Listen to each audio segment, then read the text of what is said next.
Alright, kitalo nnyo nnyini ddala. Mawulire gannaku naddala eri bannankyukakyuka aba National Unity Platform. Mawulire gannaku nnyo eri abatuuze ba division ya Nakawa.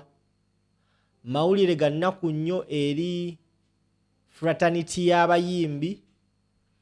Mawulire gannaku nnyo eri ekibuga kya Kampala. Olunaku olwaleero, just a few hours ago, Meya wa division ya Nakawa, Honorable Ali Bookins, abasinga gwe tumanyi nga Nubian Lee, afiiriddwa taata we. Ng'akozesa omukutu gwe ogwa X, Nubian Lee a few hours ago ataddeyo post n'agamba, just lost my dad, Baba Ratib, inna lillahi wa inna ilaihi raji'un. Kyannaku nnyo nnyo nga Nubian Lee abadde yeteekateeka okugenda mu kivulu kya munywanyi we Mansour Semanda aka King Saha. Just a few days ago, obukulembeze bwa National Unity Platform bwapachesinga tickets era nga babadde beteeseteese okugenda mu kivulu kya musajja waabwe King Saha. Kino kitegeeza nti Nubian Lee ayinza obutalabibwako, ate nga mugenna abadde nfunye abadde agenda ku featuringa nga surprise act ku stage okusinziira ku nsonda zange oba kusinziira ku drone zange eziri mu nkambi ya Saha. Nubian Lee abadde akola rehearsals secretly nga ziri off camera era nga abadde agenda ku performinga ku show ya King Saha. Taata we afudde era engeri gyali ndi musajja musiraamu afudde just a few hours ago, kitegeeza nti olunaku lw'enkya ayinza obutasula, agenda kuba nga aziikibwa. Details z'okuziika tetunazimanya, but of course we shall be keeping you updated. Kyannaku nnyo era munywanyi wa Nubian Lee ono nga ye mukama we President His Excellency Robert Kyagulanyi Ssentamu Bobi Wine naye era akozesezza omukutu gwe gwa X n'ateekayo caption ku post ya Nubian Lee n'agamba nti kitalo nnyo muganda wange. Nubian Lee okuba nti afiiriddwa taata gwe ssebo oba nnyaba ndaba, kiragira ddala lwatu nti ne Bobi Wine aba afiiriddwa taata, because Nubian Lee ne Bobi Wine bava mu by'okubeera bakyali bafuuka ba mikwano, as in tight friends, close buddies.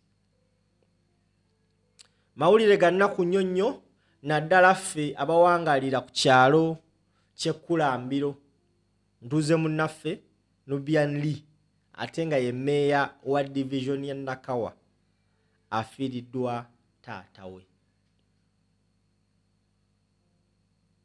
Olunaku lw'enkya kyemmanyi tugenda banga tufuna details z'okuziika probably before today ends, era abantu bangi nnyo batandise osindika obubaka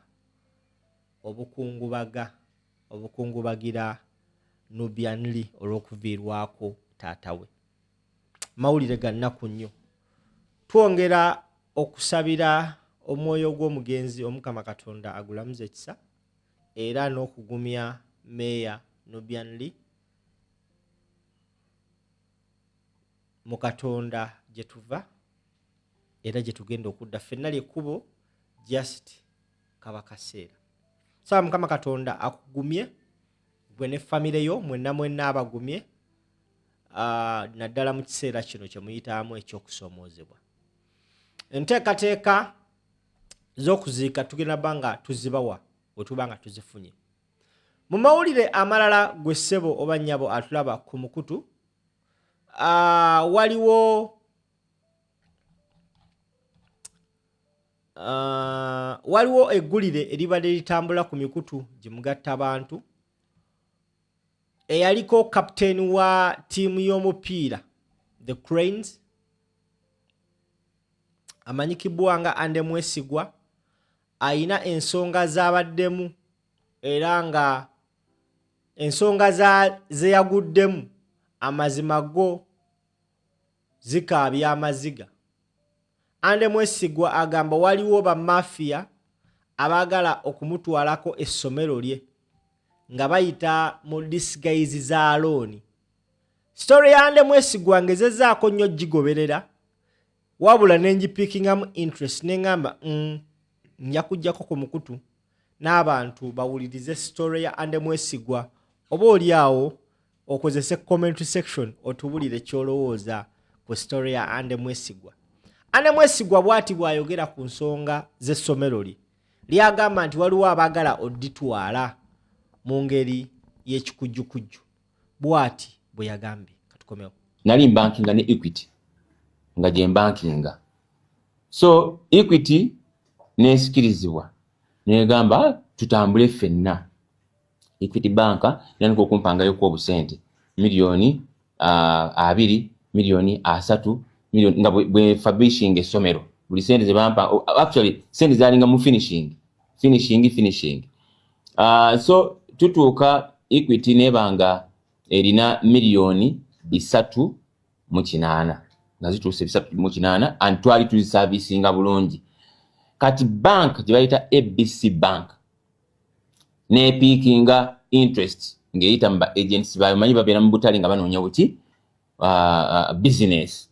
So they approached mukwano gwange najja nangamba nti bank eno eyagala kutambula naawe eraba essomero liyina ki progress y'amaanyi era lisobola okutambuza loan. So tujja kuwaayo kaloni ku terms eziri ki ennungi era actually that is why I opted nengamba okay kale nebagamba tugenda kugula loan eyo butumala ogigula tukutopinga up obusente then otandika okukola ki otandika okubanga operatinga o servicing okumanya ddala emyaka 5. So miliyoni zaali ziweze 3.8. Kati ABC okugula loan eno abamanyi ebya business bakola nti baleeta sente zino zonna ne baziwa bank eyo then ne batopinga up bo bakola top up miliyoni 10. Ezo miliyoni 10 ze batopinga up ne ziwa miliyoni 4.8. Kati 4.8 ne tutandika okukola tutya opalinga magambye nti nazina akazifuna 10 by the way okugwa kwa account yange nazifuna twas in January then ne tugenda mu lockdown there after weeks I think zalinga 2. Yeah, so neziwera miliyoni 4.8 neziba nitandika operating tugwa mu lockdown naye twasigala tuwaayo mu lockdown because that is what the bank was saying nti mubeere nga muteekayo tetuyinza kubeerawo nga so netubera tuteekayo miliyoni 4 5 10 like that mu lockdown. Kati tumaliriza lockdown tugula official nenkwata emiliyoni 2.3 ezemba gambye nti nasasula nenzija loan mu areas zaali miliyoni 2.3. So wonna omugatte bw'ogattako ne sente zituwadde bank ne taamu ewedde because wetwakoma okusasula eno taamu kasita batandika okutukyankalanya ne tusitoping okukola ki okubanga tusasula naye taamu ewedde twasula miliyoni 40. So awamu twakasula miliyoni eziwera 4 ku loan eyo. Okay. So ka history ke konsuubira kati yo bank egambe kati banka yo yagenze mu maaso ne computing ebintu byabwe negamba mbwe mmanja akawumbi kamu mu miliyoni 3 nga loan bagirwritinga off mu 2024 2024 sorry 2024 Oluganda nti na olumchankala mu katono but it is okay 2024 mwezi gwa June we ba writing off loan ejukira mbagambye nti bakikola mu bukya because baali bakamala okufuna ssente ezijja loan mu areas. Yes. So kati ate bwe bavaawo ekyembi nti ba issuinga akapapula nga kagamba nti batukyajinga interest per month 30%. Ekyo kyesimanyi oba kiri mu mateeka oba kiri luddawa. 30% per month. Ebipapula weebiri tubirina. Initially the interest was 23. Okay. Kati after the write off ne bateeka ku 30% and per month. So bo bazze bakalculatinga ebyo bintu byabwe nga bibiri paka mbu akawumbi kamu mu miliyoni 3. Nga ne sente zino actually mu loan yonna teziwera. Naye saawa za kakati bagamba zezikola zitya oba ng'obaze esente zitwali tulimenti okuba nga tusasula butya loan etandika nga n'amagoba gakwegayi teziwera miliyoni teziwera biliyoni 1 mu miliyoni 3. So awe tugambidde nti wetuviiriddeyo nti wano waliwo obutali bwenkanya, mulimu obukumpanya era n'okwagala okuba nga ffe tufiirizibwa. So kati gwe mulango ogwo. Esente zeezo nsubira muzitegedde okuva ku miliyoni 4.8 kati bagamba ziri biliyoni 1 mu miliyoni 3 nga ito akabasasulako emiliyoni eziwera 4. Okay, oyo ye captain wa ye yaliko captain wa Uganda Cranes Ande Mwesigwa bwatyo wabadde ayogera ku nsonga ye. Ayina essomero baliyita Amesco High School era nga essomero lino libadde likola bulungi nnyo. Mu bigambo byagamba nti abasajja baagala kukola lukujjukujju okumulemesa essomero li. Akategedde gye vuge.